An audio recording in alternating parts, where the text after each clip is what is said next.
March Madness has not disappointed at all. Upset after upset.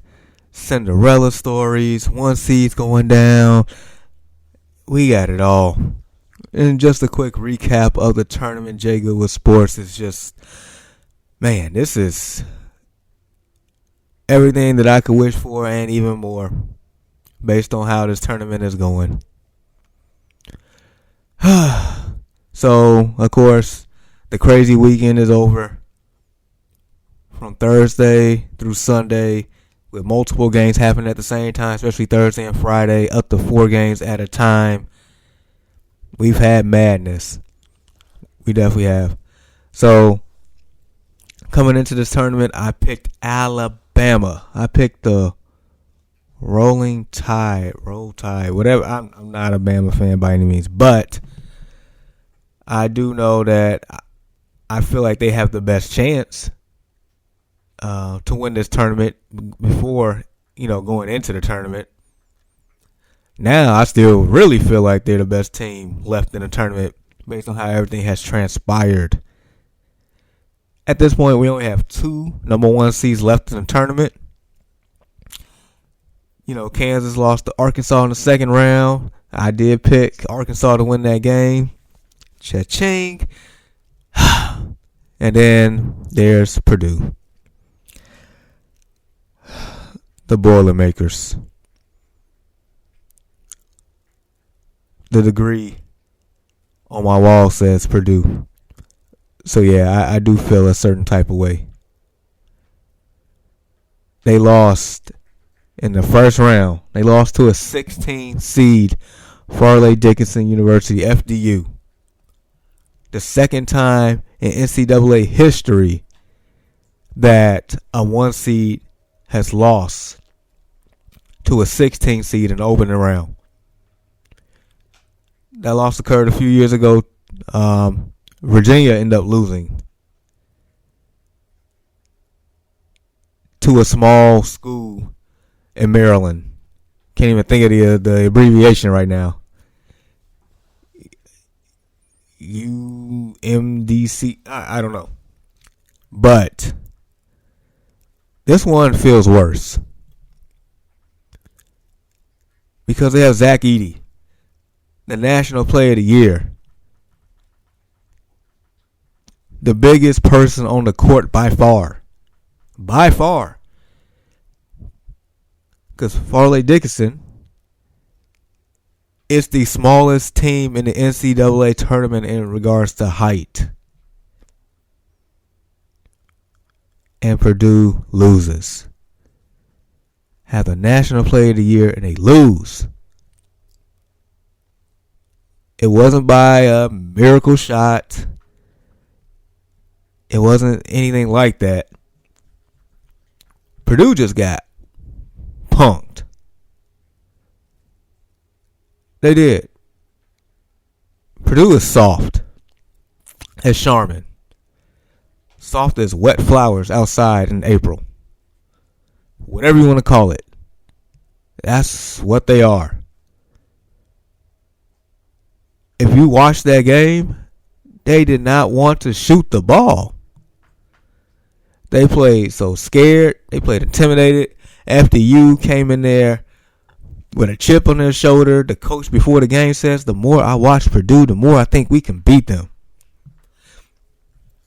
Nobody paid him any attention until the game started. 5 minutes after the opening tip, I make a status on Facebook saying, #BoilerUp. But I'm nervous. Please do not become Virginia 2.0. That's 5 minutes after the tip to start the game. Because based on how this game was going, they made me nervous. I'm still upset about Purdue losing to St. Peter's last year in the Sweet 16. Because Purdue's best chance of actually going all the way was last year. The squad was better last year. But this right here, this is total embarrassment. This was brutal. This was disappointing. This was, Yeah, everything bad that you can think of. And so for Purdue to lose 58-63 with the National Player of the Year in the first game.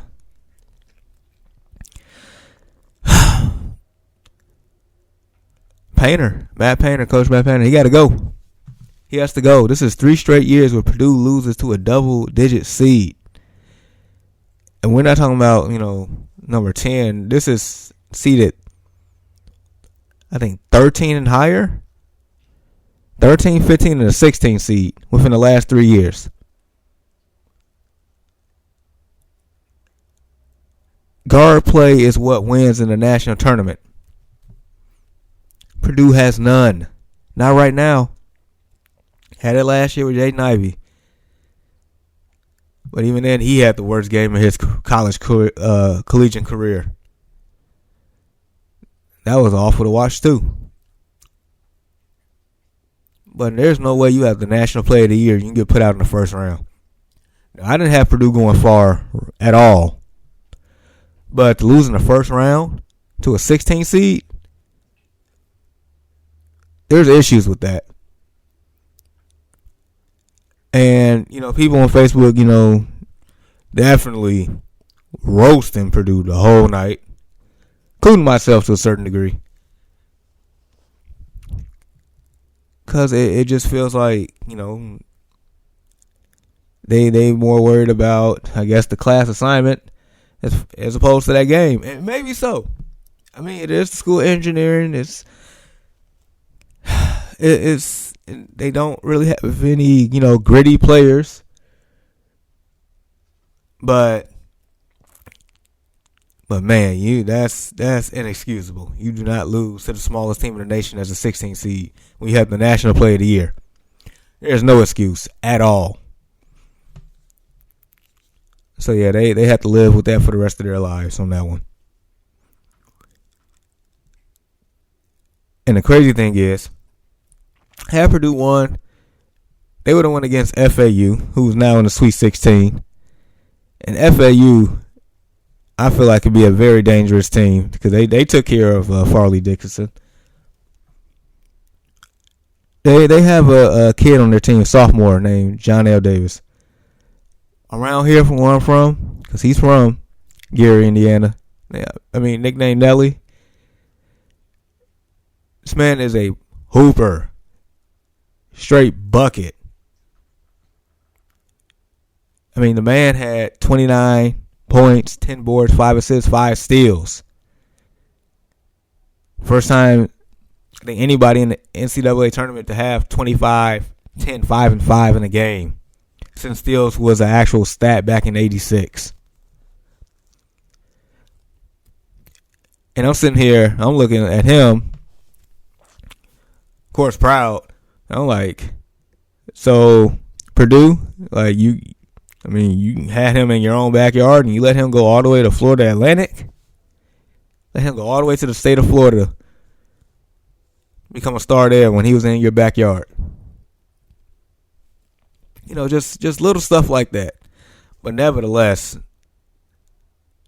we in this area are very proud of what he's accomplishing right now. The fact that they're in the Sweet 16 for the first time ever in their school history. They have a tough opponent in Tennessee, but hey, that's why this is March Madness, man, right? Because anything goes. You never know. So yeah, like this tournament has been wild. Like we got Princeton in the Sweet 16. They're a 15 seed. Like Princeton went through Missouri in the second round. They beat Arizona in the first round. And for what like analysts are saying, this team could possibly get to the Elite Eight. Because they, I guess, actually match up well against Creighton. So we will see. We will see with that. Just know Alabama, they have to play San Diego State, which is a 5 seed, and then they get the winner between Creighton and Princeton. So Alabama technically has the quote-unquote easiest road to the Final Four right now. And that's in the South bracket and the East bracket. Already alluded to. FAU and Tennessee. Tennessee, like, I feel like they beat the brakes off of Duke in the second round. And a lot of people, including myself, had Duke going a little further than that. Definitely a little further than them losing in the second round to Tennessee. And a lot of people felt like Tennessee was overrated and wouldn't have made it this far in the tournament. But as we're finding out, certain schools, based on matchups, they look a lot better. Based on veteran leadership, they can hit a switch, it seems like. And, some players just, rise to the occasion.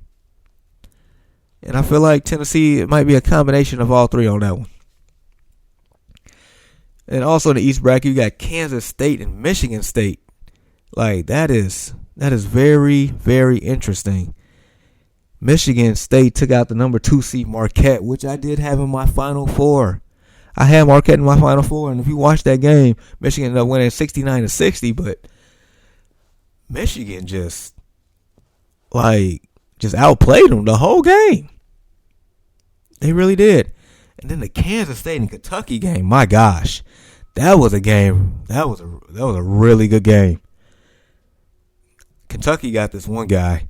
I can't even pronounce the last name, but that man basically had over 20 points, just about 20 rebounds. The only thing that was keeping Kentucky in that game, Kansas State guard play. Once again, guard play is the name of the game in this tournament.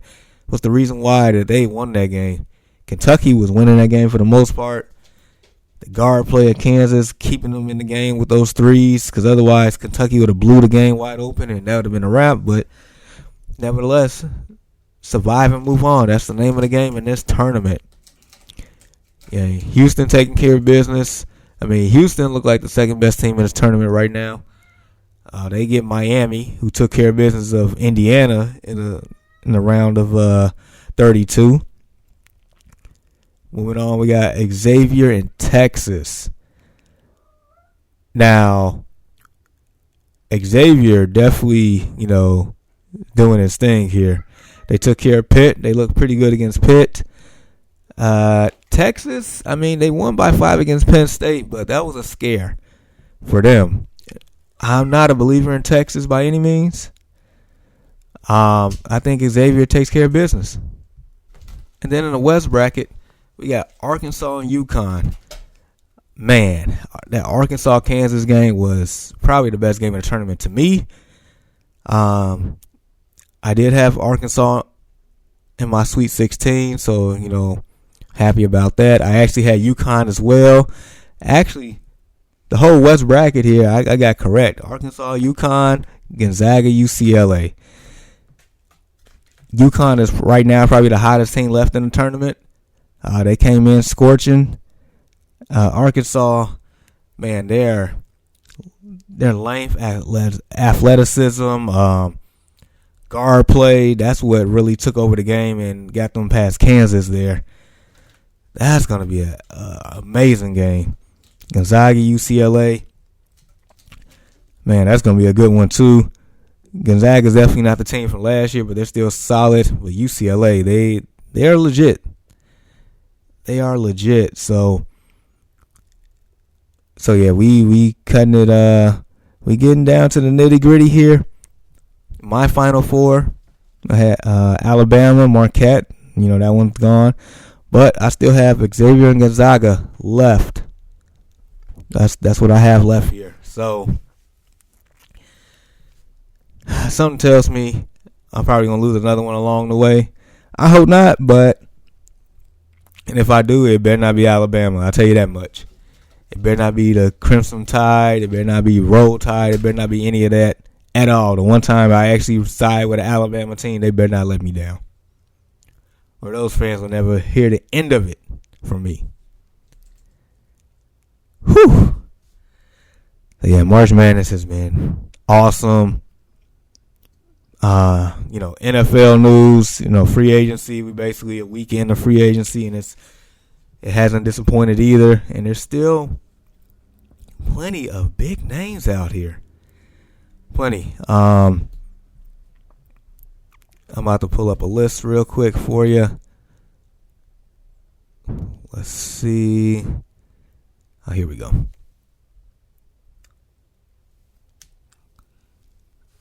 Now, the quarterback market, that's a whole nother story. But running backs, you still got Ezekiel Elliott, Leonard Fournette, Kareem Hunt.